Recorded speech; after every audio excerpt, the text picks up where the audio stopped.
हूं रत्ना और आप देख रहे हैं सी न्यूज भारत। आइए रुक करते हैं मध्य प्रदेश और छत्तीसगढ़ बुलेटिन की ओर। बात होगी जशपुर की, जहां ऑटो और बाइक में जोरदार टक्कर हो गई।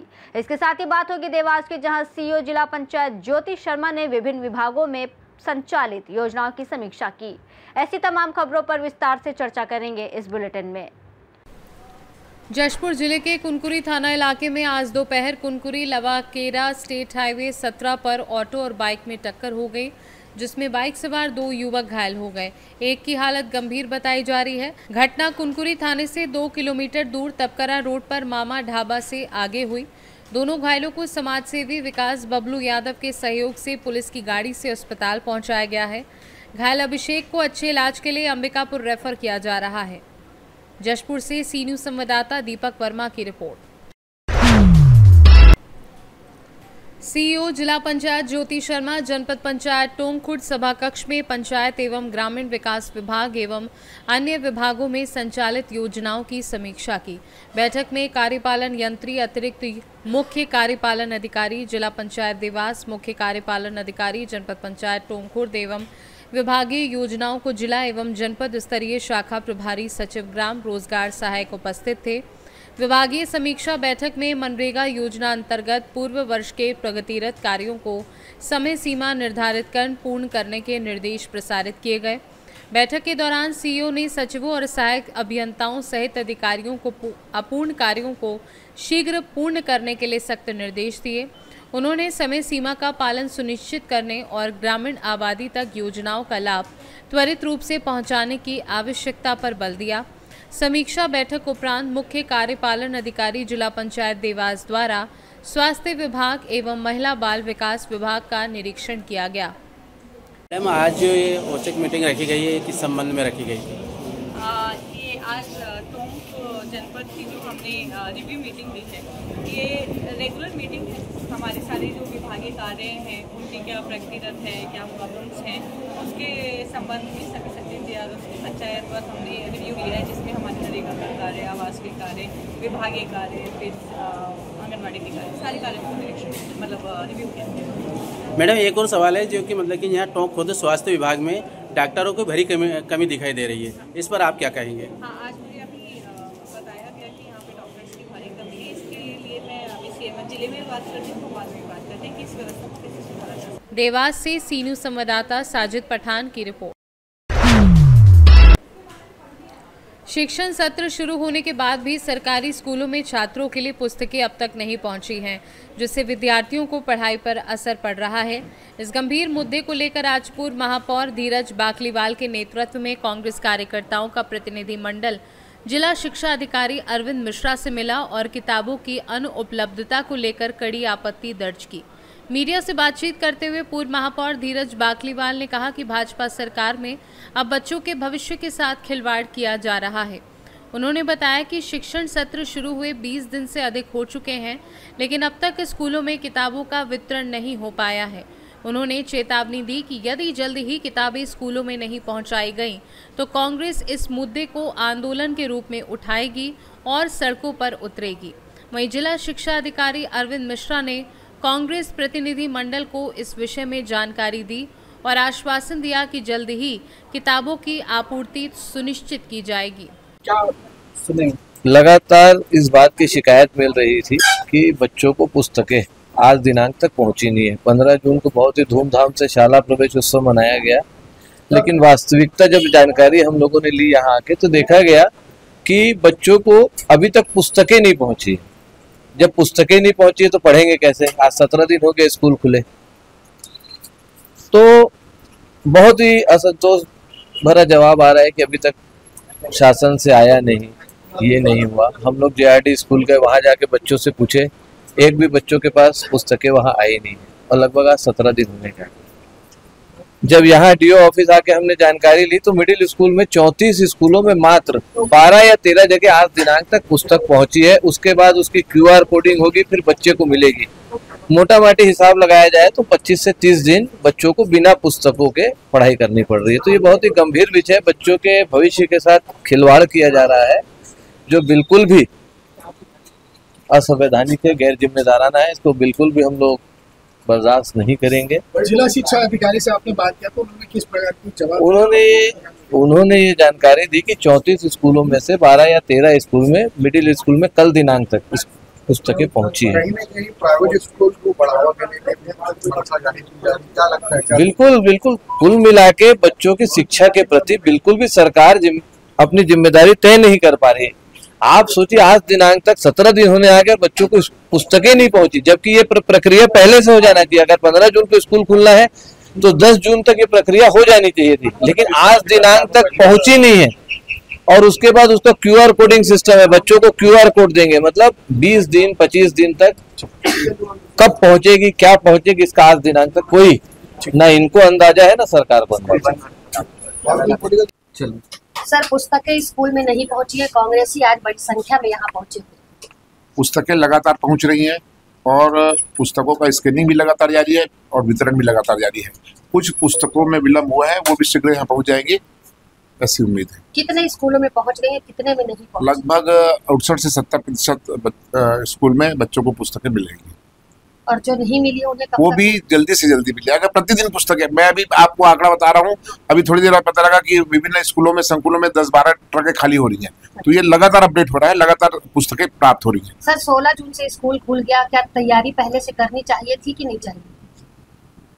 तैयारी थी, करना चाहिए था कि नहीं सर? आप सर बैठे, तैयारी थी और तैयारी।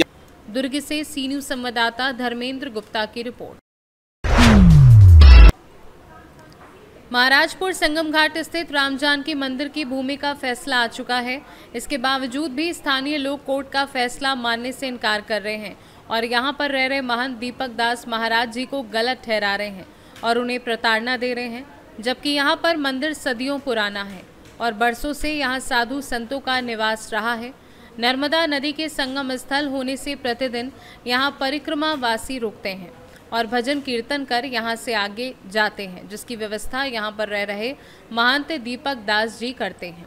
मौके पर पहुंचे तहसीलदार, SDM और महाराजपुर थाना प्रभारी की मौजूदगी में राम जानकी मंदिर की भूमि के दस्तावेजों को विस्तार से देखा गया, जिसमें पाया गया कि कोर्ट द्वारा फैसला राम जानकी मंदिर के पक्ष में है।